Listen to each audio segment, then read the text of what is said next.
Le monde est un grand bal où chacun est masqué, disait Vauvenargues en 1740. Paul-Éric Kinguet, si public, personnage politique, derrière aussi cette description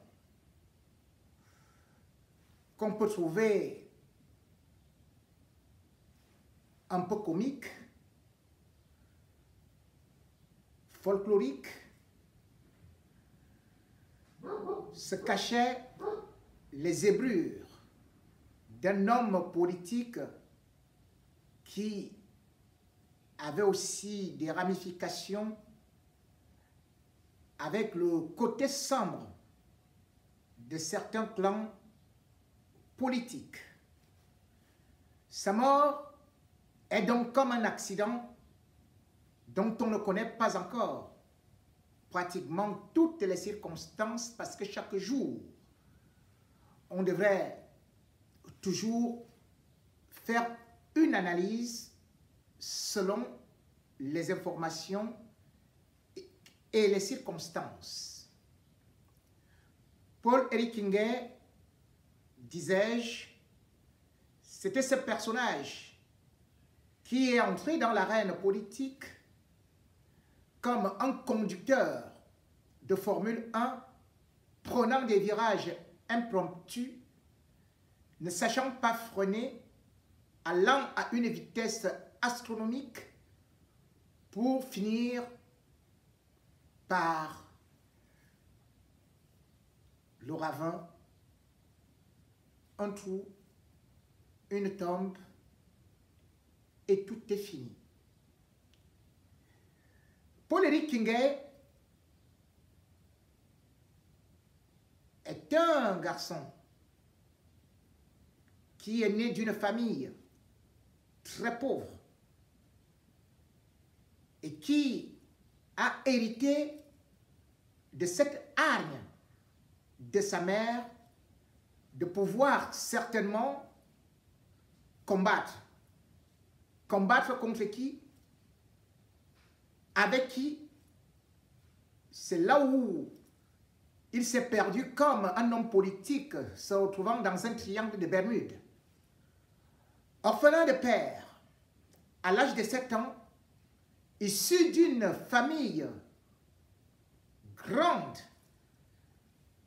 au moins de 12 enfants, Paul-Éric Kinguet va connaître les premiers déboires de sa vie avec sa propre mère qui aura connu presque le même parcours identique que lui. Parce que du terrain familial, elle se verra dépourvue, dépossédée du temps d'Aïdjo et voulant se révolter parce qu'il fallait y créer des bananeraies. Elle s'était opposée à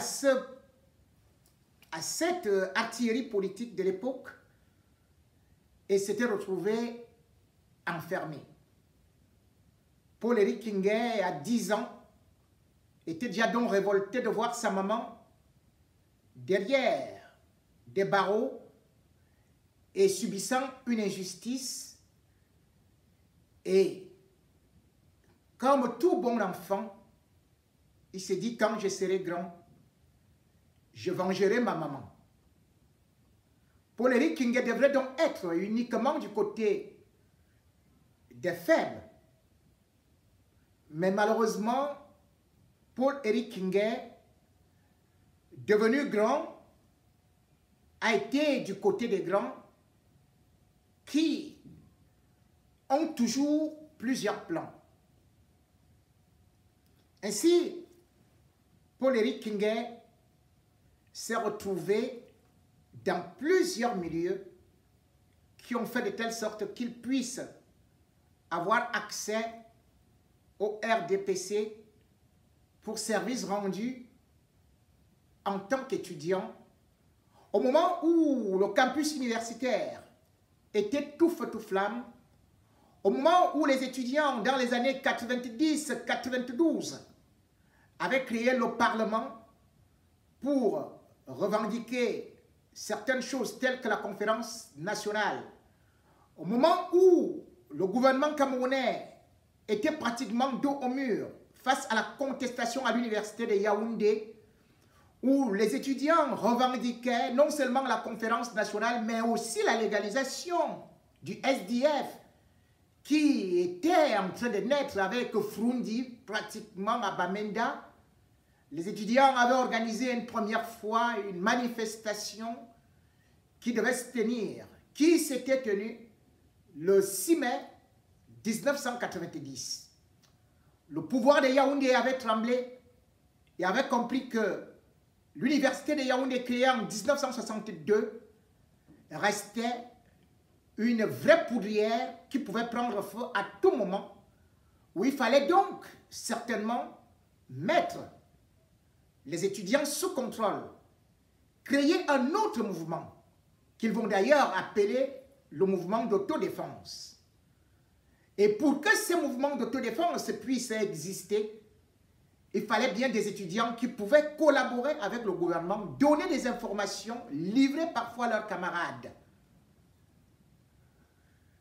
Certains ont fait ce boulot pendant de longues années jusqu'à en perdre leur vie.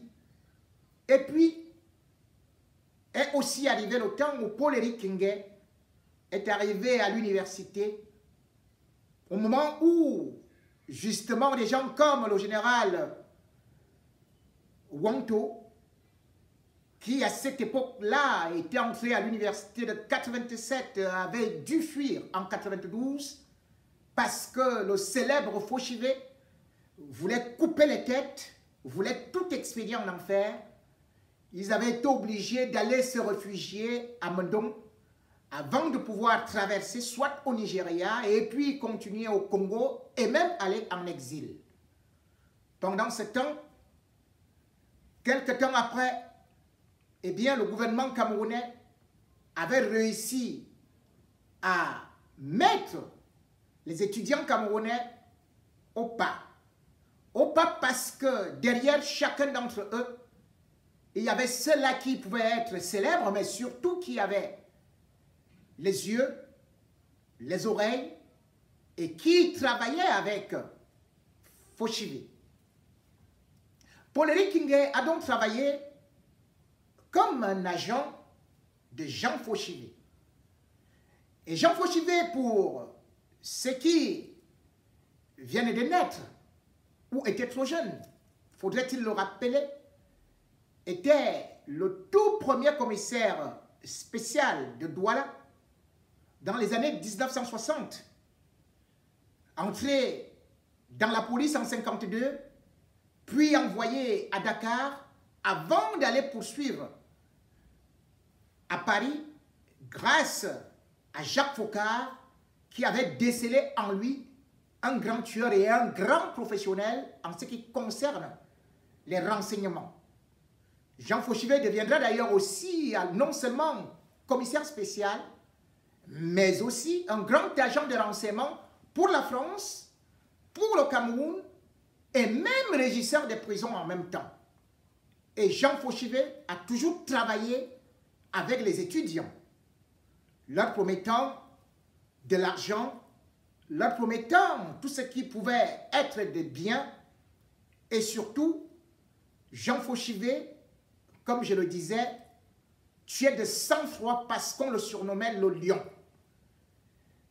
Quand il mettait la main, que ce soit sur un homme politique, sur un étudiant, la torture était terrible. En pleine nuit, lui-même supervisait cela. Et bien sûr, Jean Fauchivé est celui-là qui a aussi organisé les assauts dans le campus universitaire en 91, puisque on se souviendra que, ayant été mis en congé par Paul Biya après le putsch de 1984, le 6 avril plus précisément, il avait été rappelé lorsque les étudiants ont commencé à revendiquer non seulement des bourses universitaires et surtout avaient déjà décrété aussi le campus mort, donc pas de cours. Bref, l'université l'université était devenue un vrai champ de bataille politique. Paul Biya d'ailleurs avait dû faire lui-même des interventions pour pouvoir calmer le volcan, mais n'y était pas parvenu. Et cependant, il s'était rappelé qu'un seul homme pouvait résoudre tous ces problèmes, c'était Jean Fauchivé. Jean Fauchivé avait donc ainsi pris les choses en main. Et on se rappellera qu'étant dans les services spéciaux de renseignement à la présidence de la République, avant d'être même nommé délégué général à la Sûreté nationale de 91 à 92, puis ce qu'on va appeler le chargé de la sécurité de l'État au niveau de la présidence jusqu'en mars 1996, Jean Fauchivé va se charger de nettoyer l'université. Quand la police va bondir, va faire son assaut au campus universitaire, il y aura beaucoup de morts, beaucoup de blessés. Certains étudiants déportés, portés disparus, d'autres ont été obligés d'abandonner leurs études pour aller à l'étranger. Et rappelez-vous que c'est à cette époque-là que le célèbre ministre de l'Information et de la Culture, avant que ça ne devienne ministre de la Communication, Augustin Kontio-Komeni, avait dit devant les médias qu'il y a eu 0 mort. Pour rappel, il était ministre depuis 1990 et c'était l'un des plus grands menteurs de toute l'histoire. Jean Fauchivé avait donc réussi à anéantir toutes sortes de foyers contestataires à l'université de Yaoundé, faisant aussi de Paul-Éric Kingé une star.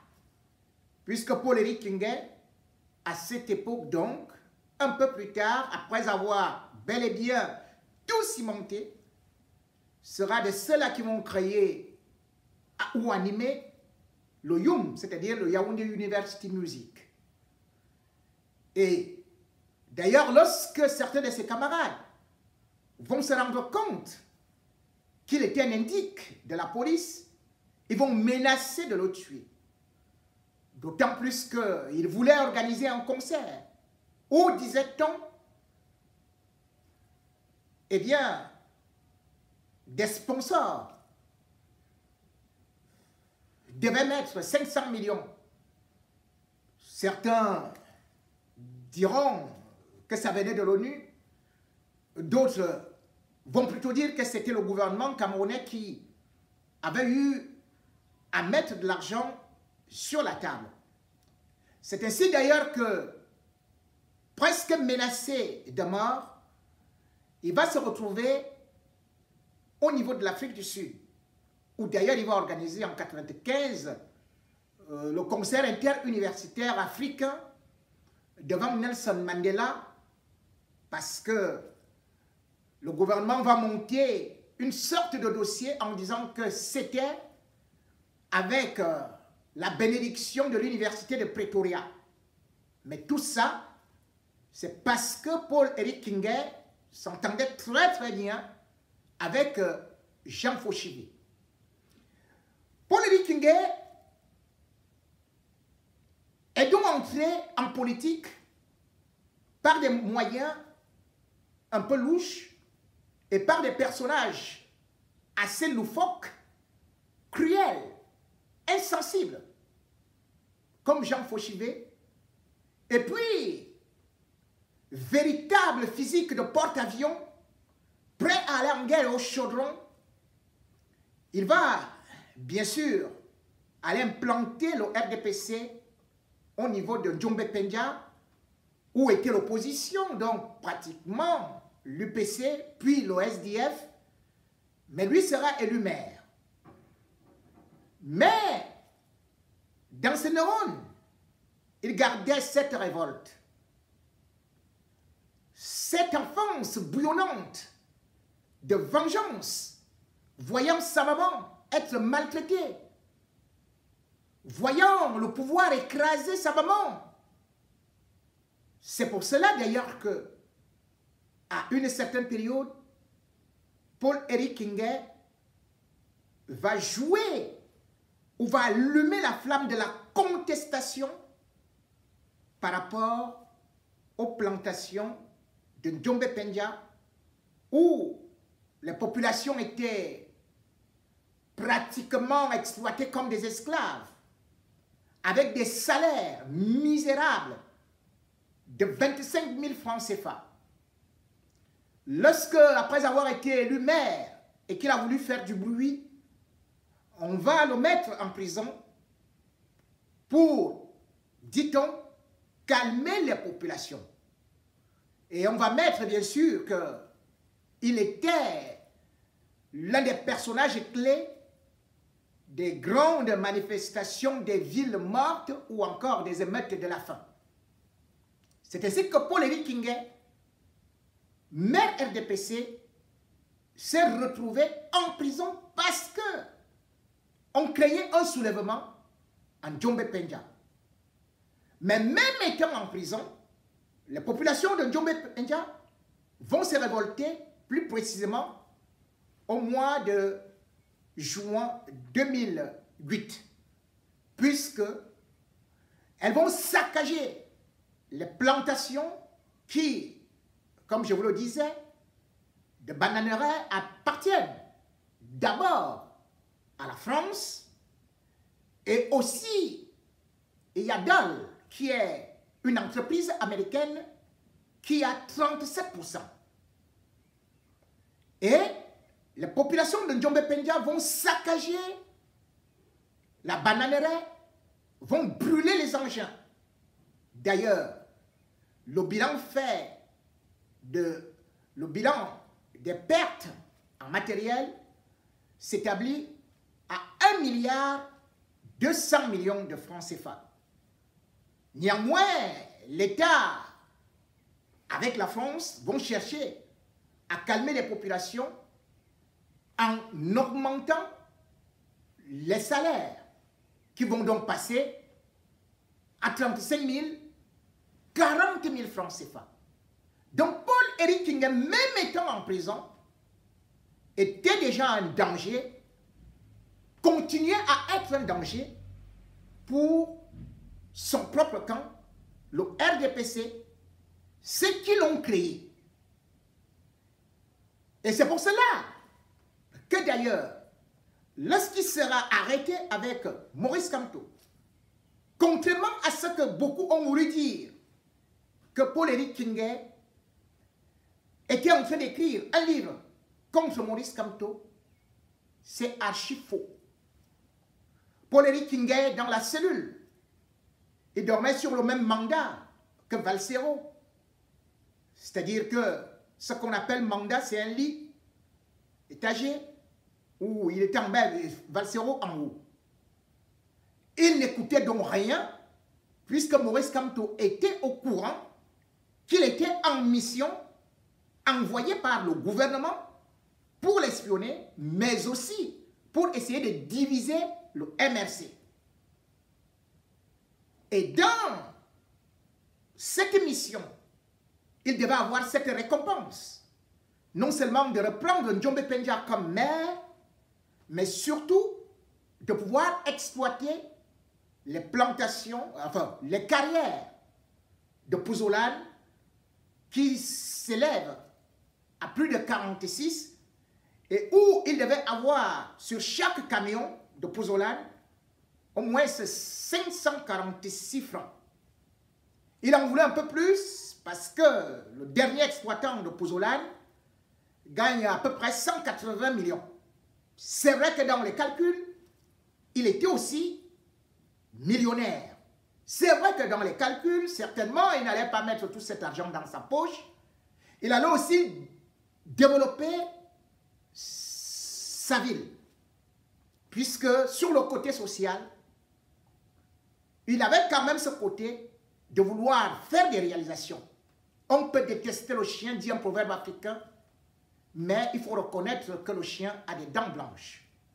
Ce côté social, Paul-Éric Kinguet l'avait. Paul-Éric Kinguet voulait absolument rester populaire et ne pas seulement dépendre du RDPC afin qu'il soit toujours élu comme le meilleur défenseur de sa contrée. Mais aussi, cela représentait un véritable danger pour le camp du RDPC et surtout, comme je l'ai dit, ses amis comme Grégoire Owona. Grégoire Owona, vous ai-je dit, est donc celui qui, non seulement entretenait de relations étroites avec Paul-Éric Kingué en prison, mais surtout à la sortie, est celui-là qui l'avait invité déjeuner. Je reprends ce côté pour montrer d'autres points sombres qu'on n'a pas eu à détailler. Parce que, comme je vous le disais, de cette déjeuner, Paul-Éric Kingué aura des coliques, à vomir, aura une diarrhée et sera sérieusement malade. Il sera d'ailleurs hospitalisé à Douala avant de se reposer à l'hôtel Lewat où Brigitte, une de ses amies, celle qui restait dans la maison, vivait aussi avec lui. Mais aussi, après cet accident, qui montrait déjà un empoisonnement, parce que la famille l'avait remarqué, et lui-même le sachant, avait entrepris de pouvoir au moins trouver une parade par la médecine indienne. Mais il y a un autre événement qui va survenir. Lorsque voulant déposer ces dossiers, il va une fois de plus tomber. Il est amené à Douala.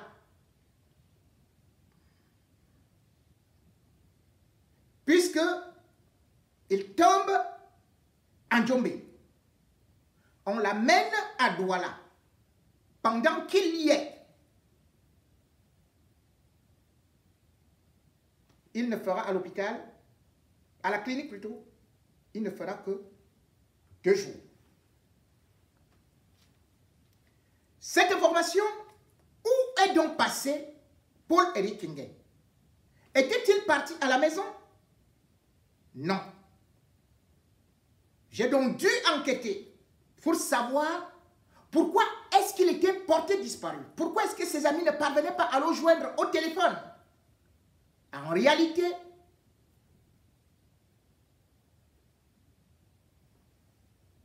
le gouvernement camerounais, par le truchement de Grégoire Owona, et le cabinet civil avait demandé qu'on ramena Paul-Éric Kingué à Yaoundé. C'est donc à Yaoundé que Paul-Éric Kingué ne sera pas hospitalisé, mais sera plutôt gardé dans un pavillon vers le Mont Fébé. Et c'est là où on va envoyer quelques médecins le suivre. Parce qu'il fallait absolument que Paul-Éric Kingué puisse d'abord passer l'élection présidentielle. Et le deal était clair. Ce deal était donc le suivant. Lorsque Paul-Éric Kingué vous parle de 20 millions qu'il a reçus de la part de Paul Biya, et que je vous ai dit que Paul Biya ne peut pas prendre l'argent de sa poche et remettre à quelqu'un puisqu'il ne l'a pas rencontré, qu'il fallait au moins regarder si au niveau du trésor il y a eu de l'argent. Il n'y en a pas eu. Je suis allé du côté des finances, j'ai enquêté de ce côté-là. Et j'ai découvert que Paul-Éric Kinguet eh bien, côtoyait bel et bien le ministre des Finances, lui Paul Moutazé, mais qui n'a pas reçu de l'argent. Parce que Paul-Éric Kinguet était sur une dynamique, sur une revendication, en train de dire, je suis allé néanmoins faire ma mission en prison, puisqu'aujourd'hui, quand on ne peut plus s'entendre bien avec Ndoki, ni avec Djamel, j'ai fait ma mission, donc maintenant je veux mon argent. Lui, Paul Moutazé, ne peut pas payer puisqu'il ne connaît pas le deal. C'est en cet homme qui se rabat vers Grégoire Owona. Grégoire Owona envoie donc Paul-Éric Kinguet rencontrer le directeur du cabinet civil en la personne de Bondayolo. Quand il va là-bas, il va recevoir 20 millions.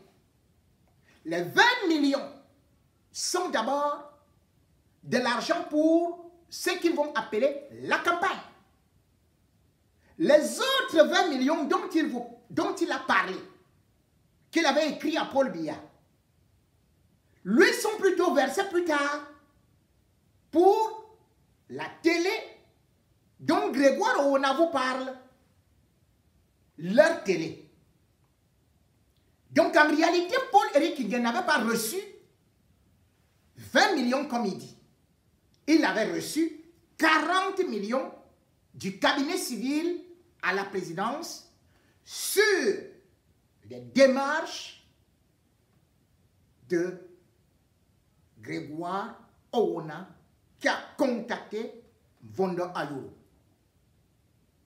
Voilà comment l'argent a été débloqué. Raison pour laquelle, même étant mal, Paul-Éric Kinguet n'a jamais sorti le nom de Grégoire Owona. Alors qu'ils étaient bien à Tinga et qu'il s'est senti mal. Mais il était convaincu que parce qu'on a fait qu'il revienne au Mont-Fédé, parce qu'on l'a logé dans un pavillon, qu'on le met terriblement bien. Une naïveté confondante. Exactement comme le tigre qui prend un mouton pour lui dire « Tu es orphelin, je vais te sauver la vie. » Même si tu te gardes pour quelques instants, c'est pour que tu t'engraisses afin qu'il te mange de façon appétissante. Paul-Éric Kinguet a donc caché ainsi sa maladie, étant convaincu qu'il pouvait être guéri, étant convaincu qu'il avait plutôt des bienfaiteurs, et surtout, ayant été roulé, trompé, que l'État du Cameroun allait lui reverser les 6 milliards qu'il revendiquait.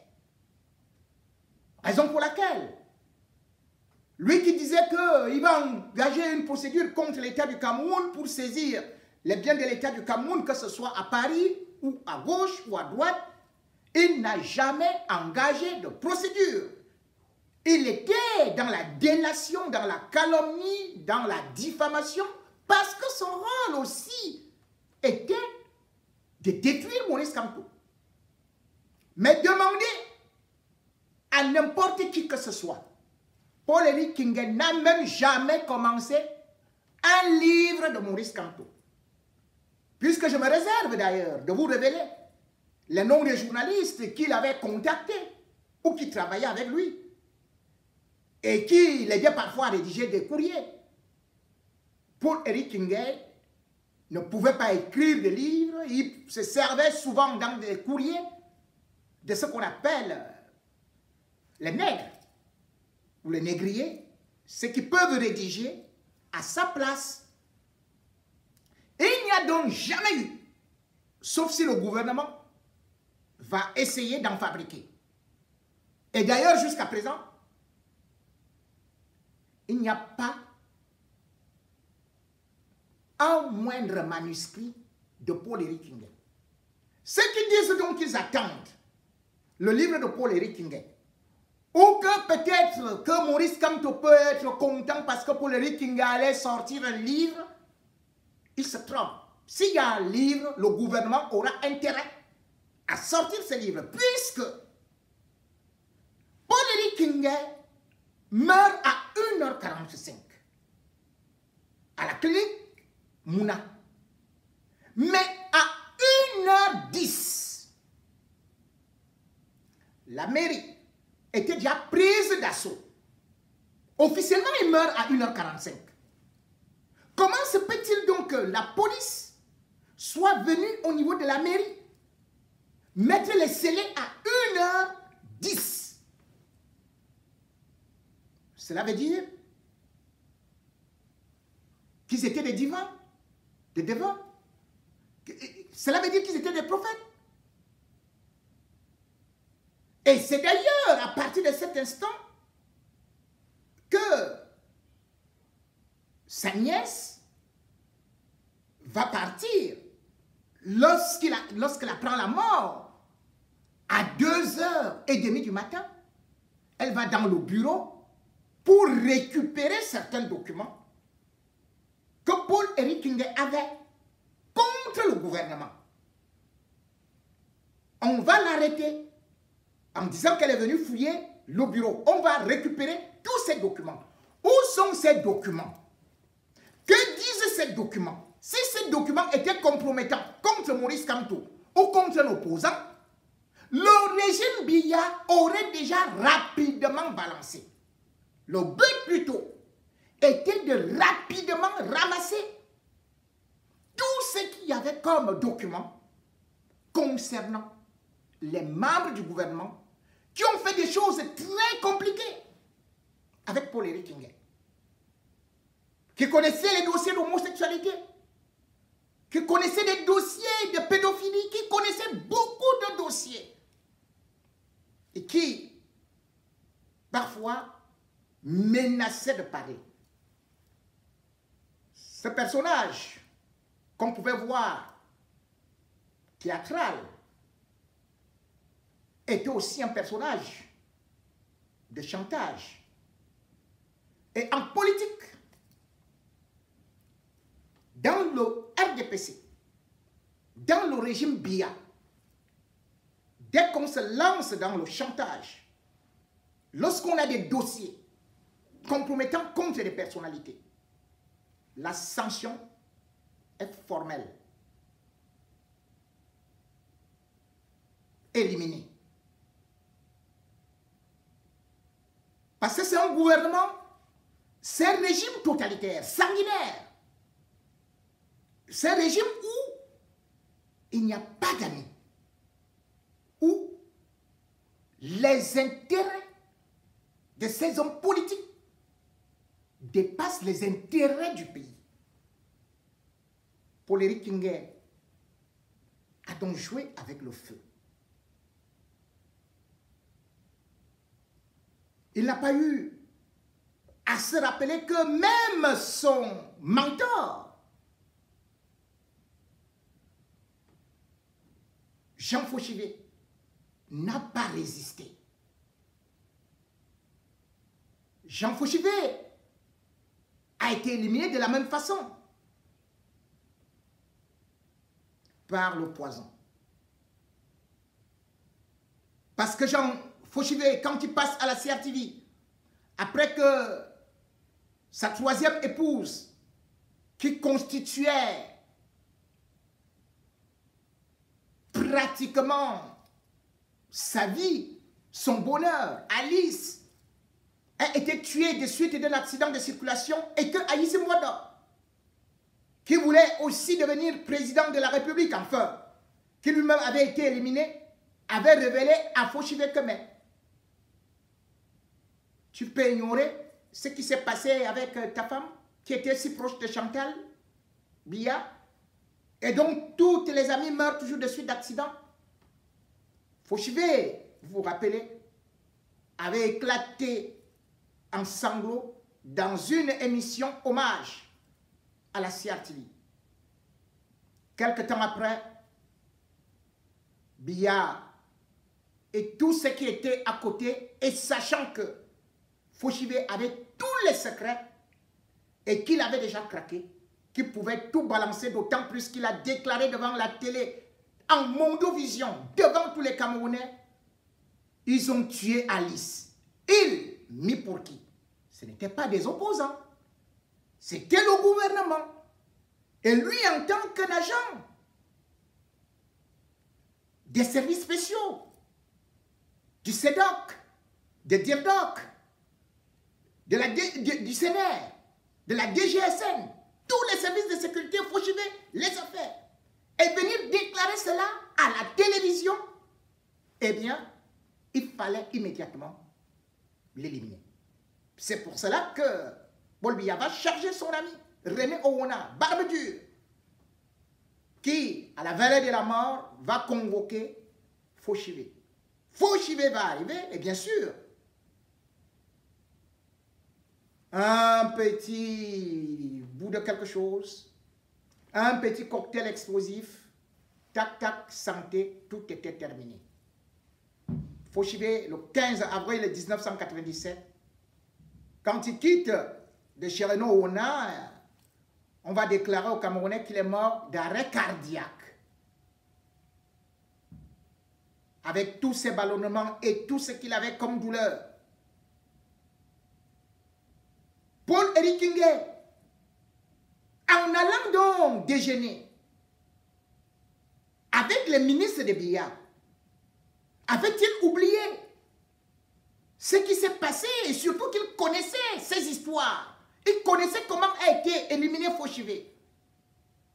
Il connaissait comment Fauchivé avait éliminé avec les services secrets français Félix Moumié à travers le poison. Oui, à cette époque-là, puisque quand Fauchivé, on lui dit, la France lui dit, il faut maintenant mettre de l'ordre, il faut que l'UPC n'existe plus et que ceux qui sont à l'étranger soient éliminés par tous les moyens. Mais Fauchivé, avec la bénédiction de ces services-là, va utiliser ceux qui étaient ses maîtres, c'est-à-dire Focard. Et Focard va saisir Michel Debré, qui était Premier ministre en France, qui va donner le OK pour éliminer celui qui était devenu le successeur de Oumniobé, c'est-à-dire Ernest Ouandié, pas Ernest Ouandié, Félix Moumié. Donc, on dit, Moumié est en train de s'organiser, d'acheter les armes pour aller au Cameroun. Ou alors il est en train d'organiser la résistance à partir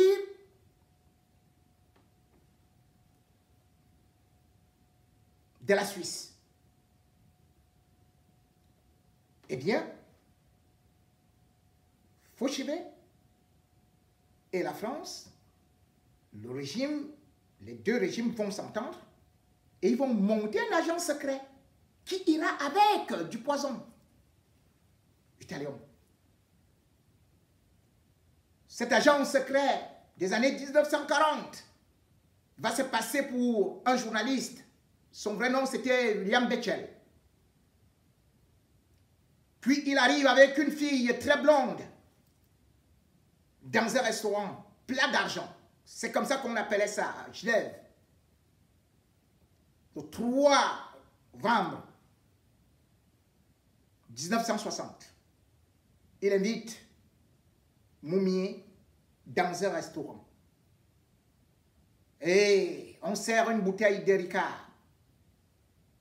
Et pendant ce temps, il était aussi avec une espionne.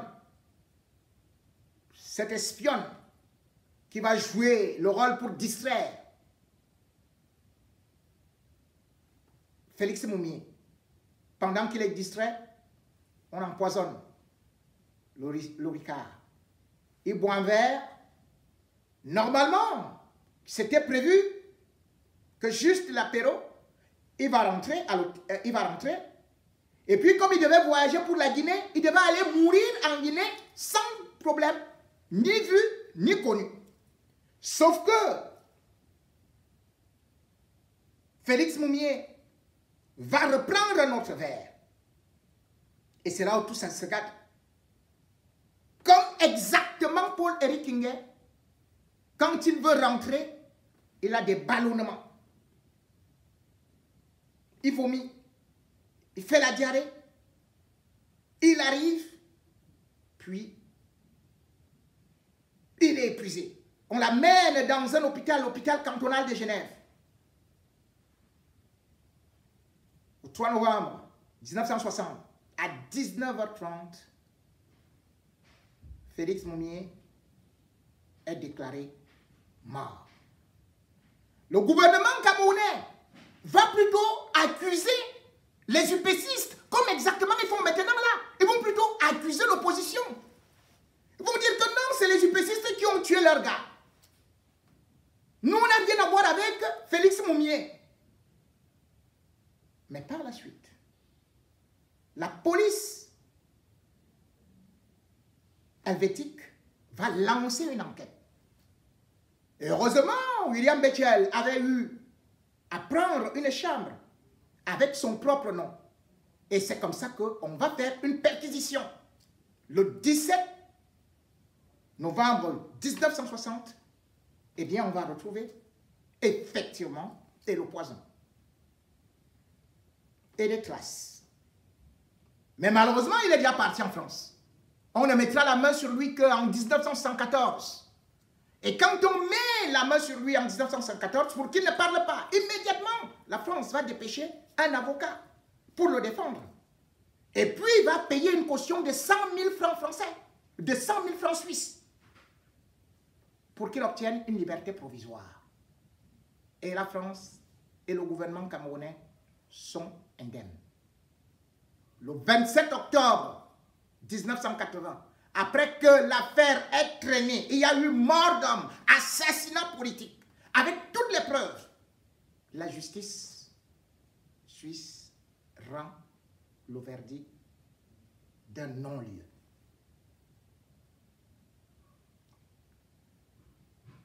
Cet assassinat politique, avec le poison, est aussi la même chose qui a été utilisée. Paul-Éric Kinguet était espionné. Et d'ailleurs, non seulement Brigitte, mais Paul-Éric Kinguet, en même temps, s'est fait draguer par une fille dans les réseaux sociaux. Il était même parti dormir avec cette fille-là, lui donnant 70 000 francs. Il était parti avec une autre également. Toutes ces femmes étaient des femmes des services secrets qui étaient là pour voir jusqu'où il peut aller. Et ces femmes rendaient compte aux services secrets camerounais en disant qu'il est devenu très dangereux et qu'il est prêt à parler.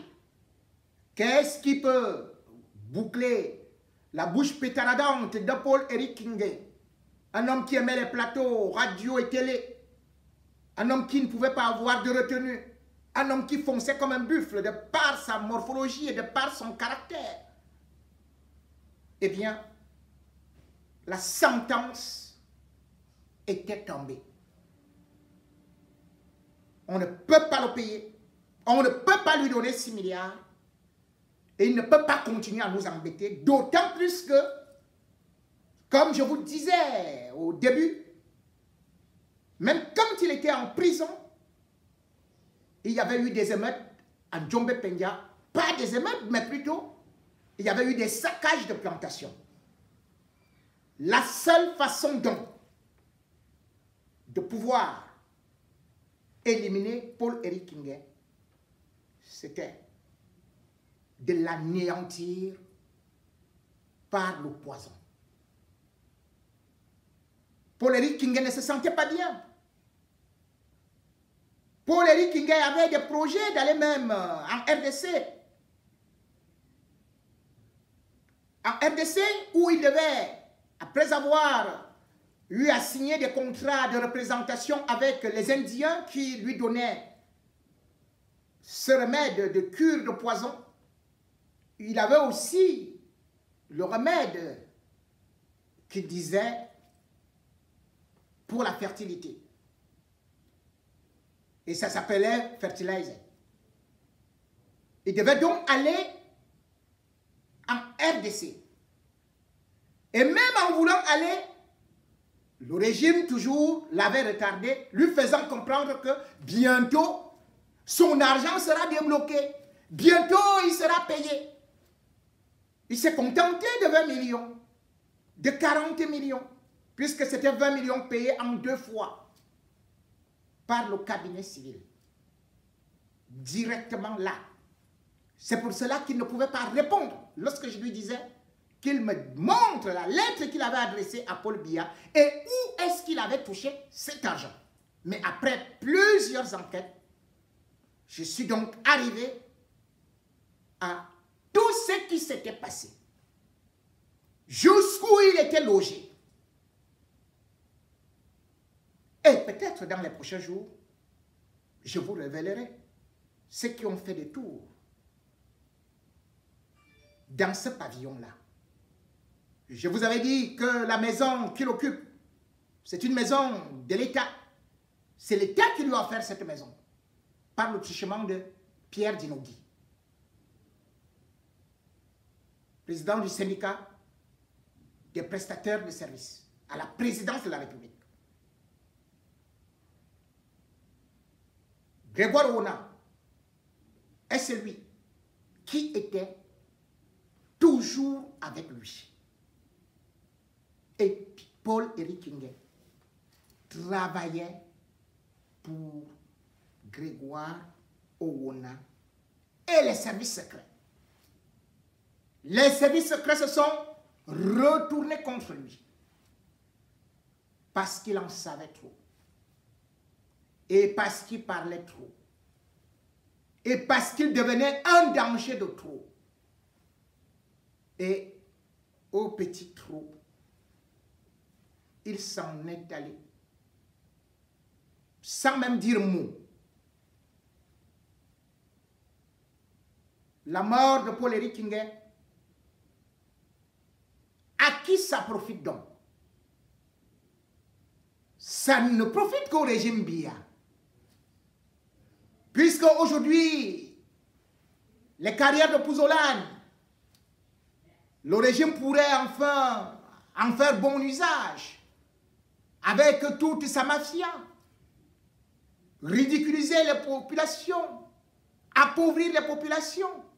Sans Paul-Éric Nguyen, le régime Biya pourrait continuer à déposséder, à voler, à arracher les terres des populations. Sans Paul-Éric Nguyen, le régime ne pourra plus être mis en danger sur des dossiers sexuels, de détournement, d'empoisonnement, de la mort de Fauchivé et d'autres choses que Paul-Éric Nguyen connaissait depuis l'université. C'est donc une armoire de secrets qu'il fallait détruire. Il fallait détruire un homme qui représentait une menace. Un homme qui faisait des menaces. Un homme qui était prêt à aller au déballage. Paul-Éric Nguyen était une vraie menace. Mais une menace sans armes. Mais une menace avec sa voix de stentor, avec ses révélations fracassantes. Il fallait le fracasser.